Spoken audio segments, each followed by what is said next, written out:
اللہ سے جب ملاقات ہوگی تو خوشی حاصل ہوگی.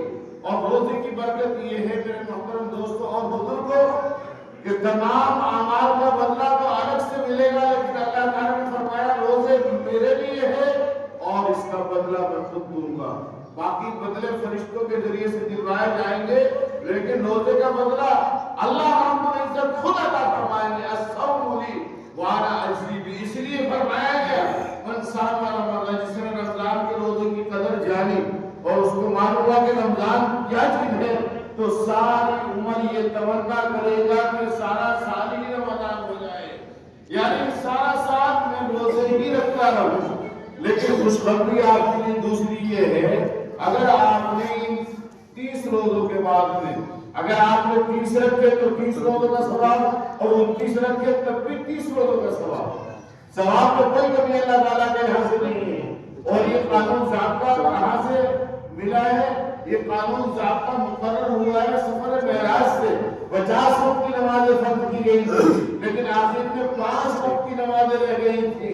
تو پھر اس موقع پر اللہ کے رسول صلی اللہ علیہ وسلم کو اللہ تعالیٰ نے فرمایا اے میرے محبوب، آپ کی امت اگر 5 وقت کی نمازیں پڑھے گی تو 50 وقت کی نمازوں کا ثواب گن کو دیا جائے گا. سبحان اللہ، الحمدللہ.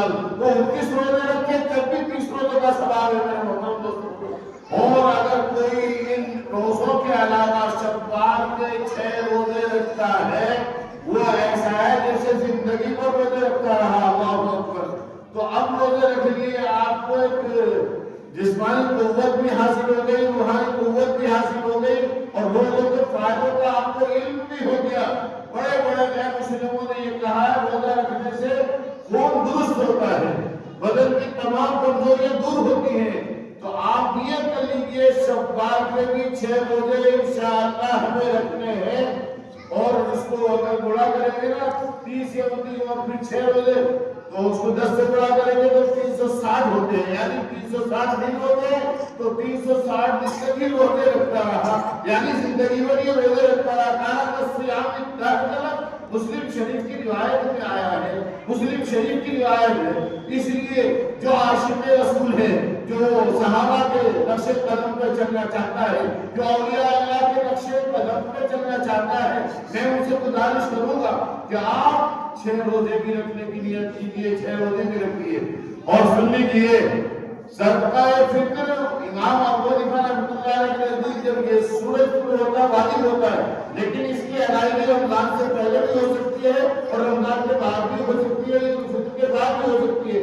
یہ صدقہ فطر آیا کیوں ہے؟ صدقہ فطر اس لیے آیا ہے تاکہ ہمارے روزوں میں جو کمی رہ گئی ہے وہ کمی پوری ہو جائے اور اللہ کا ہم شکر ادا کرنے والے بن جائیں. وہ جو روزانہ کماتے اور کھاتے ہیں تو عید کے دن کہاں سے لائیں گے، کہاں سے کمائیں گے؟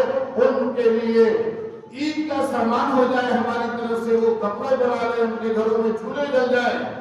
تو میرے محترم دوستوں بزرگوں، اصل جو حضور پاک صلی اللہ علیہ وسلم کی اتباع ہے، رسول پاک صلی اللہ علیہ وسلم کا صدقہ فطر ادا کرو، تو نابالغ بچے کی طرف سے بھی صدقہ فطر واجب ہے. آج جو بچہ پیدا ہوا ہے تو ہمارے امام ابو حنیفہ رحمۃ اللہ علیہ کے نزدیک اس پہ صدقہ فطر واجب ہو جاتا ہے. تو صدقہ فطر واجب ہوتا ہے جب سورج نکل جاتا ہے، لیکن ادائیگی پہلے بھی کر سکتے ہیں اور بعد میں بھی کر سکتے ہیں، لیکن واجب ہے. جیسے عید کی نماز واجب ہے، عید کی نماز کو آپ نہیں چھوڑتے. جیسے فطر کی نماز واجب ہے، ایسی داڑھی بھی واجب ہے، ایک مشت کی ایسی داڑھی بھی واجب ہے، اور ایسے ہی صدقہ فطر بھی واجب ہے. تو میرے محترم دوستوں، جیسے عید کی نماز کو نہیں چھوڑا جاتا، ایسے ہی صدقہ فطر کو بھی آپ اور ہم نہیں چھوڑ سکتے. یہ غریبوں کا حق ہے، یہ مسکینوں کا حق ہے. جہاں ہماری خوشی ہے وہاں میرے محترم دوستوں بزرگوں ان غریبوں کی بھی خوشی ہے. اللہ اکبر، اللہ اکبر. یہ اصل ان غریبوں کا بھی حق ہے. اللہ کے رسول سرکار عالم صلی اللہ علیہ وسلم عید کی نماز پڑھانے کے لیے تشریف لے جا رہے ہیں عیدگاہ کی طرف. ابھی جب ہم آئے تو راستہ وہاں انہوں نے تبدیل کر دیا مدینہ منورہ میں، تو وہ مسجد آئی جس کو مسجد غمامہ کہتے ہیں، جہاں آپ اور صحابہ اکرام عید کی نماز ادا فرمایا کرتے ہیں. اللہ کے رسول صلی اللہ علیہ وسلم عید کی نماز پڑھانے کے لیے عیدگاہ میں جب تشریف لا رہے ہیں آپ نے دیکھا کچھ بچے کھیل رہے ہیں اور خوشی کا اظہار کر رہے ہیں اور عید منا رہے ہیں.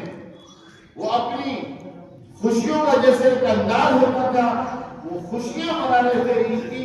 اللہ کے رسول صلی اللہ علیہ وسلم کو دیکھ کے خوشی ہوئی کہ یہ عید کی خوشی منا رہے ہیں اور اظہار خوشی کا ایک تو حق ہے. جب تھوڑے سے آگے بڑھے تو دیکھا ایک چھوٹا سا بچہ بہت مغموم حالت میں ہے, غمگین حالت میں ہے, اس کے چہرے پر اداسی ہے, اس کے چہرے سے خوشی کے آثار نمایاں نہیں ہوتے. آپ صلی اللہ علیہ وسلم کو فکر ہوئی اس بچے کے چہرے پر خوشی کے آثار ظاہر نہیں ہو رہے, یہ بچہ اداس کیوں ہے, یہ بچہ غمگین کیوں ہے. میرے آقا حضرت نبی کریم صلی اللہ علیہ وسلم اس بچے کے پاس تشریف لے جاتے ہیں. آقا نامدار علیہ السلام اس بچے کے پاس جا کر پوچھتے ہیں میرے بچے تیرے چہرے پر خوشی کے آثار نمایاں نہیں ہیں, تو خوشی کا اظہار کیوں نہیں کر رہا ہے. جیسے وہ بچے اس کونے میں خوشی کا اظہار کر رہے ہیں تو کیوں مغموم نظر آتا ہے, تو کیوں اداس نظر آتا ہے. وہ بچہ کہنے لگا یا رسول اللہ میرے والدین کا انتقال ہو چکا تھا, میرا والد بھی نہیں ہے, میری والدہ بھی نہیں ہے, میرے سر پرستی کا ہاتھ کون رکھتا, آج میرے پاس کپڑے بھی نہیں ہیں, آج میرے گھر میں چولہا تک نہیں جل رہا ہے, کھانے پینے کے لیے کچھ سامان نہیں ہے. یا رسول اللہ میری والدہ کا سایہ اس طرح سے اڑ گیا تھا, یا رسول اللہ کپڑا لانے کے لیے نئے کپڑے لانے کے لیے کوئی نہیں ہے, نہ کوئی رشتے دار میری طرف متوجہ ہوتا ہے جو میری ضرورت کو سمجھ سکے, میرے تقاضوں کو سمجھ سکے. یا رسول اللہ یہ بچے خوشی منا رہے ہیں, ان کو دیکھ کر میں اپنے پیارے والدین کی یاد کر رہا ہوں, کاش ان کا سایہ آج میرے سر پر ہوتا, میرے والدین زندہ ہوتے, آج میرے پاس بھی کپڑے ہوتے اور آج میرے گھر میں بھی کچھ نہ کچھ کھانے کے لیے بن رہا ہوتا. یا رسول اللہ صلی اللہ علیہ وسلم میں کیسے خوشی مناؤں, میری آنکھوں میں تو آنسو ہے. آقا نامدار حضرت محمد عربی صلی اللہ علیہ وسلم نے جب یہ سنا تو آقا رہ نہ سکے, آقا کی مبارک آنکھیں نم ہو گئی اور آپ کی مبارک آنکھوں سے آنسو آنے لگے. اچھا ایسا ہے, آپ علیہ السلام نے فرمایا چلو میری انگلی پکڑو. آپ صلی اللہ علیہ وسلم نے انگلی پکڑی اور بجائے اس کے کہ عیدگاہ میں جا کر عید کی نماز پڑھاتے آپ واپس گھر تشریف لے جاتے ہیں. اس بچے کی انگلی آپ کے مبارک ہاتھ میں ہے اور آپ گھر پہنچے. اما عائشہ رضی اللہ تعالیٰ عنہ سے فرمایا یہ بچہ ہے, چھوٹا ہے, یتیم ہے, اے عائشہ میں نے اس کو اپنا لیا ہے, کہ تم بھی اس کو اپنا بچہ بناؤ گی. اما عائشہ رضی اللہ تعالیٰ نے فرمایا آپ کی خوشی میں میری خوشی, جو آپ کا فیصلہ یا رسول اللہ وہ میرا فیصلہ. پھر آپ نے اس بچے سے فرمایا آج سے میں تیرا باپ ہوں اور عائشہ تیری اماں ہے. اللہ کے رسول صلی اللہ علیہ وسلم نے فرمایا حضرت حسن اور حسین کا کوئی جوڑا اگر رکھا ہو تو لے کر آؤ. تو حضرت فاطمہ رضی اللہ تعالیٰ کو پیغام پہنچایا گیا کہ آپ صلی اللہ علیہ وسلم نے حسنین کے جوڑوں میں سے ایک یتیم بچے کے لیے جوڑا طلب فرمایا ہے. چنانچہ حضرت حسن رضی اللہ تعالیٰ کا جوڑا لایا گیا, اس بچے کو وہ جوڑا پہنایا گیا, اس بچے نے وہ جوڑا پہنا, اس بچے نے وہ کپڑے پہنے, حضرت حسن کے کپڑوں کو پہنا. آپ علیہ السلام حضرت حسنین کو ساتھ میں لے کر ایک طرف دونوں ہیں اور ایک طرف یہ یتیم بچہ ہے, پھر عیدگاہ کی طرف تشریف لاتے ہیں. اور دوسری روایت میں یہ بھی آتا ہے کہ آپ علیہ السلام نے اپنے کاندھے پر اس بچے کو بٹھایا, آپ کے کاندھے پر وہ بچہ سوار تھا. صحابہ کرام یہ منظر دیکھ رہے تھے, یہ کیسا خوش نصیب بچہ ہے, یہ کیسا خوش نصیب بچہ ہے.